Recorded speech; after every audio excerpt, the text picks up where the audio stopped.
Hi, sweetie pie. Still reading here with little Maisie. We just read some poems about cats and dogs, and now we're going to read a famous poem by William Blake about a lamb, and he has another one about the tiger, and a few others. This one is by William Blake, and it is called The Lamb.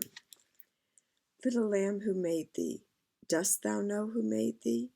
Gave thee life and made thee feed. Oops, Maisie's up.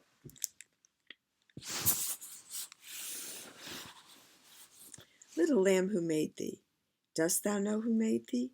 Gave thee life and made thee feed by the stream and o'er the mead? Gave thee clothing of delight, softest clothing, woolly, bright. Gave thee such a tender voice, making all the vales rejoice? Little lamb who made thee, dost thou know who made thee? Little lamb, I'll tell thee, little lamb, I'll tell thee. He is called by thy name, for he calls himself a lamb. He is meek and he is mild. He became a little child. I a child and thou a lamb. We are called by his name. Little lamb, God bless thee. Little lamb, God bless thee. By William Blake. Now here is one by Sarett, Josepha, Hale. Mary's Lamb. Mary had a little lamb. Its fleece was white as snow, and everywhere that Mary went, the lamb was sure to go. He followed her to school one day. That was against the rule. It made the children laugh and play to see a lamb at school. So the teacher turned him out, but still he lingered near.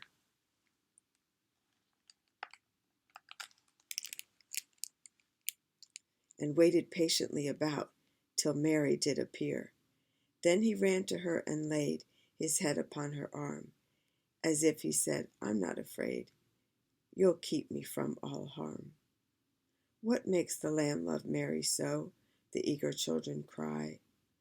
Oh, Mary loves the lamb, you know, the teacher did reply. That was by Sarett, Josepha, Hale. This is another poem called Young Lambs, and it's by John Clare. And they tell us ahead of time that the word yo, Y-O-E, is another word for ewe, E-W-E, which means a female sheep. Young lambs, the spring is coming by a many signs. The trays are up, the hedges broken down. That fence the haystack and the remnant shines. I'm going to start over, sorry. Young lambs, the spring is coming by a many signs. The trays are up, the hedges broken down. That fence the haystack and the remnant shines like some old antique fragment weathered brown. And where suns peep in every sheltered place, the little early buttercups unfold, a glittering star or two, till many trace the edges of the black thorn clumps in gold. And then a little lamb bolts up behind the hill and wags his tail to meet the yo, and then another, sheltered from the wind, lies all his length as dead and lets me go. Close by and never stirs, but basking lies with legs outstretched as though he could not rise. By John Clare. And the last one, oh, definitely we have time for this. It's William Blake's The Lamb. Oh, no, sorry, this is William Blake's The Tiger. These are two of his most famous poems and the most famous poems in literature. William Blake's The Lamb and the Tiger. He was a devout man, and he wrote about God in a lot of his poetry. And so in The Lamb, we saw that. And the author here says that William Blake's The Lamb represents everything that is mild and loving. His poem, The Tiger, is its opposite, a symbol of force, savagery, and almost terrifying power. Yet Blake finds the lamb and the tiger equally beautiful works of God, both framed by, quote, the immortal hand or eye, unquote. So that's his comments. And often in a book of poetry, you'll find comments of people on their thoughts of the poem and the message and the way of it and all that. But now we get to read it for ourselves and look at this really beautiful pen and ink drawing of a tiger, to which house cats are quite related.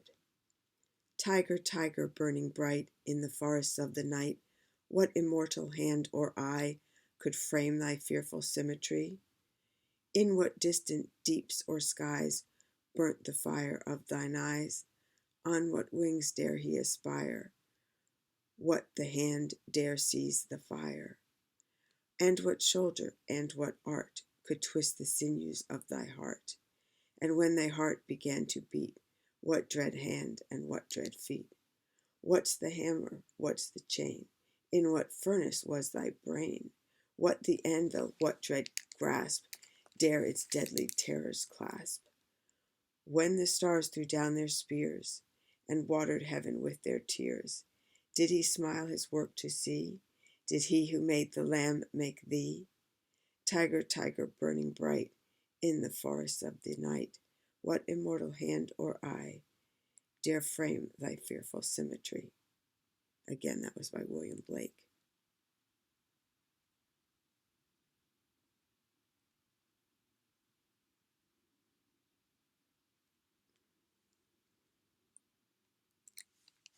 The Rhinoceros. The rhinoceros is a homely beast. For human eyes he's not a feast. But you and I will never know why nature chose to make him so.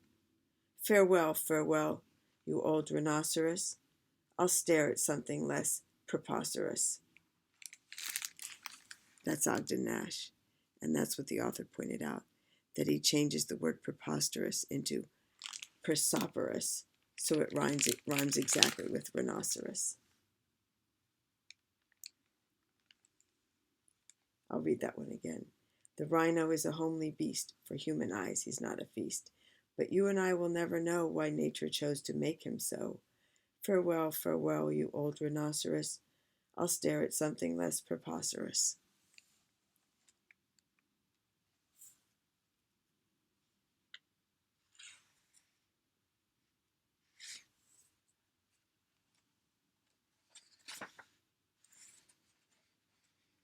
I think there's time for one more.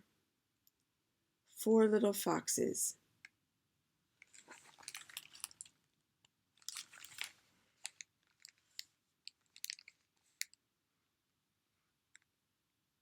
Speak gently, spring, and make no sudden sound, for in my windy valley yesterday I found newborn foxes squirming on the ground. Speak gently. Walk softly, March, forbear the bitter blow, her feet within a trap, her blood upon the snow. The 4 little foxes saw their mother go. Walk softly. Oh dear, this is terrible. Go lightly, spring, oh give them no alarm, when I covered them with boughs to shelter them from harm. The thin blue foxes suckled at my arm. Go lightly. Step softly, March, with your rampant hurricane, nuzzling one another and whimpering with pain. The new little foxes are shivering in the rain. Step softly. I'm sorry I read that poem by Sarett. Let me tell you what we would do. We would go to the trap where the fox is trapped, get her out of the trap, return the mother fox to the baby foxes, and tend her wounds, and that would tend their hunger. Those traps are outlawed, and for good reason. And I'm sorry I read this old poem about it, because we're certainly not going to end on that note. Let's see what else we find in this book that's a little more cheerful. Well, that was supposedly a spring poem. This is another spring poem. Spring. These are the drawings. Sound the flute, now it's mute. Birds delight, day and night. Nightingale in the dale, lark in sky, merrily, merrily, merrily to welcome in the year. Little boy full of joy, little girl sweet and small, cock does crow, so do you, merry voice, infant noise, merrily, merrily to welcome in the year. Little lamb, here I am, come and lick my white neck, let me pull your soft wool, let me kiss your soft face. Merrily, merrily we welcome in the year. That is by William Blake. He was sort of near the end of the Romantic poets, about the time of Wordsworth. I think he was a little bit later. I don't find him, he's often clumped in with them. I find him a little bit different. I much prefer Wordsworth, and so we're going to end with a Wordsworth poem. Written in March, it's called. The cock is crowing, the stream is flowing, the small birds twitter, the lake doth glitter, the green field sleeps in the sun. The oldest and youngest are at work with the strongest. The cattle are grazing, their heads never raising. There are 40 feeding like one. Like an army defeated, the snow hath retreated, and now doth fare ill on the top of the bare hill. The ploughboy is whooping, anon, anon. There's joy in the mountains, there's life in the fountains. Small clouds are sailing, blue sky prevailing. The rain is over and gone. That's written in March, and that's often the way March feels. It's been a long, cold, wet time, and spring is coming. So we had a bunch of poems this morning, and now, on with the day. I love you, sweetie pie. I hope you have a great day. Bye-bye.